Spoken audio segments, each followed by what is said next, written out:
ప్రపంచ దేశాలలో భారతదేశం నాగరికతకు సాంప్రదాయాలకు పుట్టినిల్లిది. పెద్దలను గౌరవించటంలో గాని, భక్తి భావనలలో గాని ఎవరు దేవుడైనా ఈ రోజు ఈ దేశాన్ని మనం చూస్తుంటే గర్వపడాలి. ఈ దేశంలో మనం ఇలా నిలబడి దేవుని గురించి ఎవరు ఏ దేవుని గురించి చెప్పుకున్నా మంచి రాజ్యాంగాన్ని, మంచి చట్టాలను, శాసనాలను చేసిన దేశం ఇది.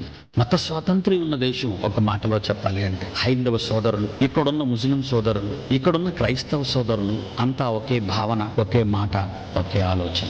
ఎవరు ఏ దేవుణ్ణి కొలుచుకున్నా మరో దేవుని గురించి తప్పుగా మాట్లాడకూడదు అన్నది మన రాజ్యాంగంలోని ఒక చక్కటి సదుపాయం. దాన్ని మనం ఉపయోగించుకోవాలి. నీదెంతవరకు నిజమో చెప్పుకోవాలి తప్ప ఎదుటివాడిది తప్పు అని మాత్రం నోరు పారేసుకోకూడదు. ఈరోజు చాలా మంది క్రైస్తవ బోధకులు తెలుసుకోవాల్సిన ప్రత్యేకమైన విషయం, నీ దేవుడు ఎంత గొప్పవాడో, నీ యేసు ఎంత ప్రేమామయుడో ఈ ప్రపంచానికి చెప్పు. మరో దేవుడు మంచివాడు కాదని గాని, నీ ముందున్న సోదరుని అవమానపరిచి హేళన చేసే పదాలు మతానికి, మతానికి, వారు అనుకున్న వారి విశ్వాసాలకి మనం భిన్నంగా మాట్లాడకూడదు. సోదర సోదరి మనలారా, ఇలాంటి స్వేచ్ఛ, స్వాతంత్ర్యం ఉన్న ఈ దేశంలో మనం పుట్టడం మన అదృష్టం.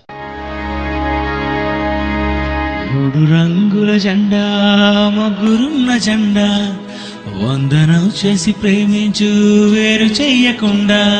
కాషాయి రంగు హైందవం, తెలుపన్నది క్రైస్తవం, పచ్చ రంగు అది ముస్లిం.